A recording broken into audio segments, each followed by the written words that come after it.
যে কোনো পরিস্থিতিতে নিজেকে ফিট রাখাটা খুবই গুরুত্বপূর্ণ। আপনি যদি নিজেকে ফিট না রাখেন তাহলে কোনো কাজের ক্ষেত্রে যে কাজই করুন না কেন আপনাকে কেউ চালানোর দাম দেবে না। তাই সবার আগে নিজেকে গুরুত্ব দিন, নিজের প্রতি যত্ন নিন, নিজের শরীরের যত্ন, নিজের চুলের যত্ন, নিজের হাত পা নখ ইত্যাদি এক্সট্রা সব কিছুর যত্ন নিন।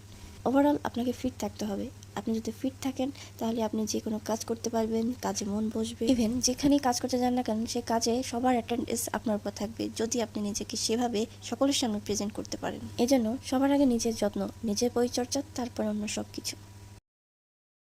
যে কোনো পরিস্থিতিতে নিজেকে ফিট রাখাটা খুবই গুরুত্বপূর্ণ। আপনি যদি নিজেকে ফিট না রাখেন তাহলে কোনো কাজের ক্ষেত্রে যে কাজই করুন না কেন আপনাকে কেউ চালানোর দাম দেবে না। তাই সবার আগে নিজেকে গুরুত্ব দিন, নিজের প্রতি যত্ন নিন, নিজের শরীরের যত্ন, নিজের চুলের যত্ন, নিজের হাত পা নখ ইত্যাদি এক্সট্রা সব কিছুর যত্ন নিন। ওভারঅল আপনাকে ফিট থাকতে হবে। আপনি যদি ফিট থাকেন তাহলে আপনি যে কোনো কাজ করতে পারবেন, কাজে মন বসবে। ইভেন যেখানেই কাজ করতে যান না কেন সে কাজে সবার অ্যাটেন্ডেন্স আপনার উপর থাকবে যদি আপনি নিজেকে সেভাবে সকলের সামনে প্রেজেন্ট করতে পারেন। এজন্য সবার আগে নিজের যত্ন, নিজের পরিচর্যা, তারপর অন্য সব কিছু।